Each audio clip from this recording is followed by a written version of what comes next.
have Dave Foley for you. Great. Mr. Foley? Hello, Mark. Hi. Nice to meet you. Is it okay if I call you Dave? Sure, please do. Okay. It's an honor to speak with you. I'm a great fan. I remember you when I was in college. I used to watch Kids in the Hall all the time on Comedy Central and so forth, and MTV. And you managed to graduate? Yes. I actually managed to. I was crazy enough to go all the way through grad school, but that and 5 cents might get you a cup of coffee. So you know. I had a couple of questions and wanted to speak to you with regard. I saw the excellent episode you appear in on Stargate SG-1 entitled Brainstorm. I got to tell you, I thought you did a fantastic job. Your characterization to me, and I wanted to speak to you about it, but just from my point of view, I felt that you gave it a nice, well-rounded character where he is not a bad guy. I didn't consider him to be a thief or anything like that, despite the other characters, just like Dr. McKay, David Hewlett's, assertions that, oh, this is my idea, that's my idea. He's actually, I thought your character was a very intelligent man that had the best. He may be a little bit of a showman, like when in the beginning I started thinking Steve Jobs and one of those iPod conventions, yeah. But he has the best intentions, and it's just, in this particular case, sometimes the best of intentions, lead us down the wrong path, but it wasn't that he didn't, there was no harm in it. In fact, I have to tell you, I hope that they will bring you back in the future, because I really enjoyed your character. I wanted to just go through a couple of things really quick before, talking about the actual episode itself. I wanted to ask you, I was looking up some of your background online, and I know that from, first off, I wanted to ask you, when you look back at your very start, all the way when you started the Kids in the Hall with Kevin McDonald, if I'm correct, and you look at where your career is now, did you ever think all the way back then that this was going to happen? That you'd be a recognized not only comedic actor but now a dramatic actor as well? No, I'm not sure if the latter is true yet. No, I don't think I ever really thought that things would go as far as they have. I think we had pretty modest hopes for what the Kids in the Hall would mean, what it would be for us. We didn't expect to ever have a TV show, for one thing. Okay. But we were certainly, You were happy. Yeah, we're thrilled. Yeah. No, we were working out of a little, a little like 150 seat bar, in the West Queen Street West part of Toronto. We didn't really, we didn't envision it sort of expanding from there as far as it has. Is it true that Lorne Michaels was the one that discovered you all and put you on television? He was definitely one of the people. Yeah, he sent somebody to see us when he first came back to Saturday Night Live in '85, I guess it was. Okay. He had left the show for 5 years, and when he came back, he was scouting for new talent, writers, and performers, and he sent someone to see us. And we were recommended. A few people recommended us. A guy named Yvonne Stan, who at the time was working for NBC. Later on, went on to run CBC for a while. Sure. I was running CTV in Canada. Okay.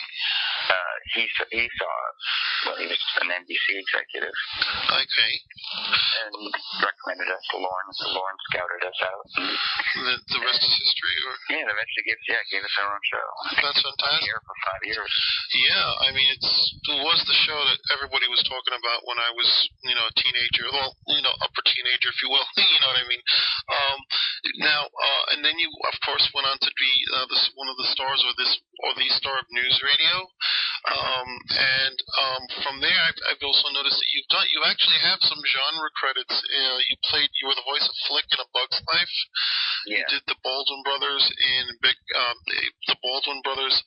in South Park, Bigger, Longer, and Uncut, and you're also in Sky High and Yui Bowl's upcoming adaptation of the video game Postal. And what was that on? I'm not familiar with the game Postal, but what was it like to work with Yui Bowl? Because us people in the genre film community, we all know about his films, and there's always been a little bit of controversy because, some of them aren't that good, and and yet yet you got to give the guy credit because he's probably one of the busiest filmmakers out there on with genre film releases in particular. Yeah. Well, I mean, I didn't really know much when I got the script for it. Mm-hmm. I didn't know anything about him, really. So they sent the script, and the script they sent me I thought was very funny and had some really great dark scenes in it. Sure. And I thought it had the potential to be a really good dark satire. Mm-hmm. But again, I didn't know anything about Uvis, and I looked him up online, and when I realized how many people hated him, it kind of made me more interested in working with him. Yeah.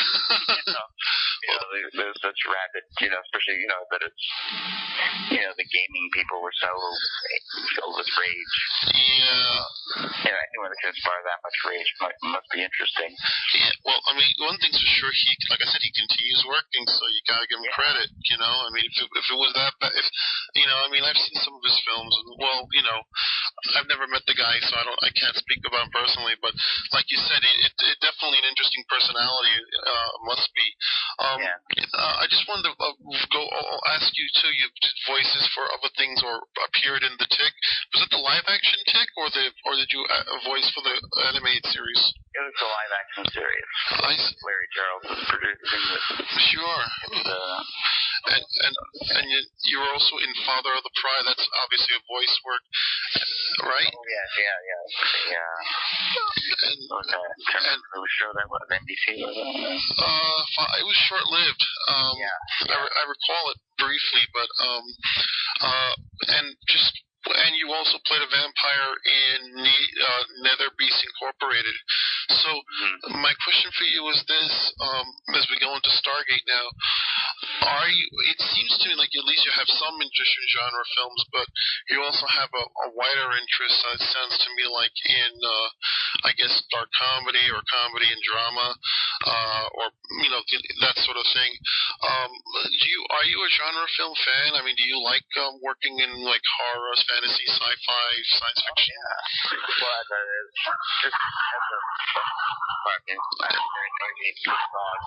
That's okay. I have a little one too. As a film fan, I definitely oh my God. That's okay. I can still hear you. I love science fiction. Mm-hmm. The genre, I like horror films. Basically all genres of films. But I've always had a particular fondness for sci-fi. So this is Stargate's the first real straight sci-fi that I've ever had a chance to act in. Were you excited when they approached you, or? Yeah, I thought it would be a lot of fun. I was a little disappointed that I wouldn't get to be an alien. That I got to play a human on Earth. I never even got to see the Stargate, base. Well, like I said before, though, your character I thought was interesting enough that you never know. They may ask you back again. That's what this is just my own little thing. I mean, it was lovely. I mean, I had a great time on the show. I mean, everyone there was fantastic to work with. And it was fun. It was fun. I mean, we had Bill Nye the Science Guy. Mm-hmm. And Neil deGrasse Tyson. Yeah.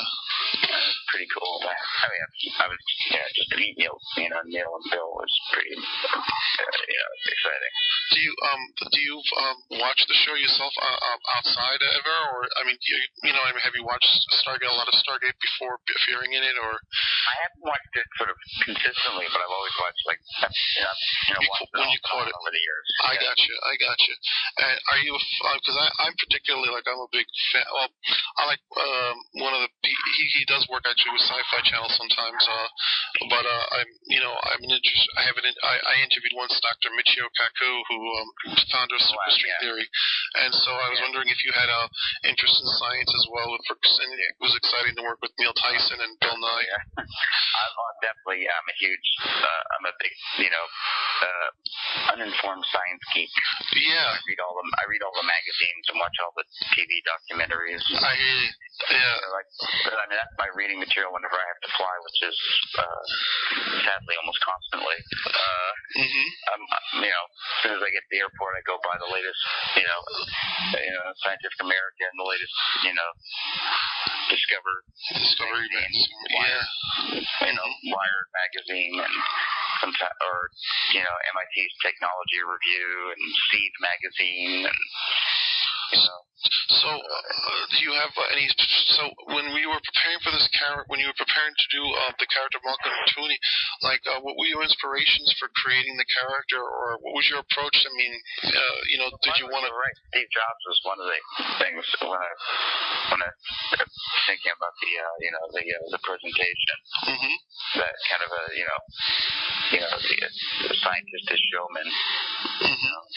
And that was part of it. That and just, I fortunately had already, because I'm a fan of science and scientists, mm-hmm.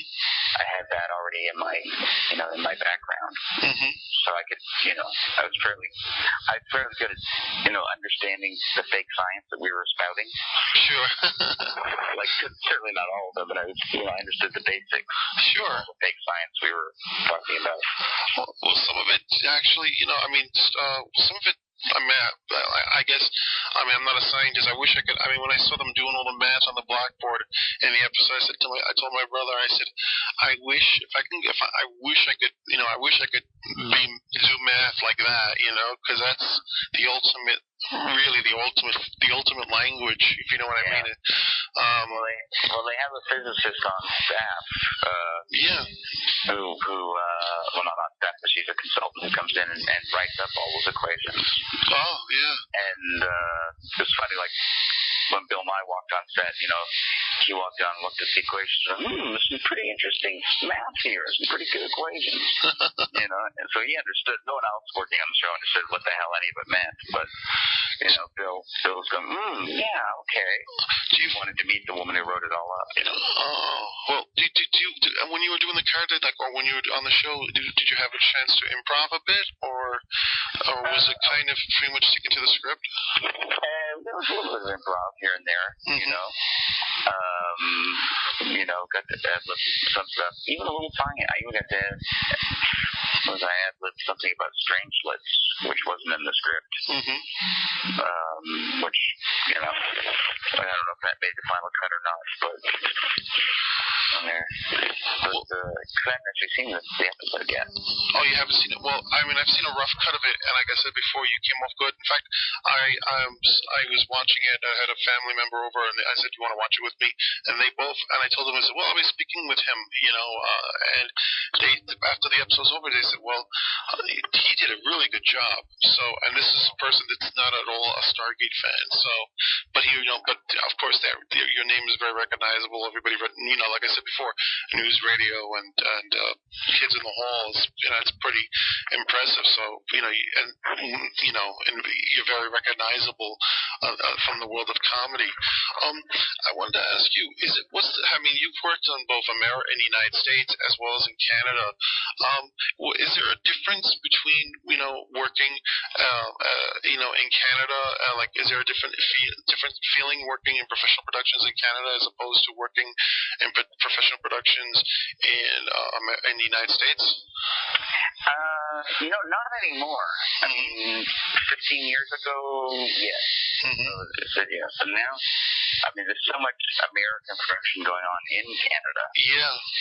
And the technology for production has changed so much that, even smaller Canadian shows can sort of compete. Sure. In terms of production value with American shows, whereas 15 years ago, you could always tell a Canadian show because it looked really cheap. Well,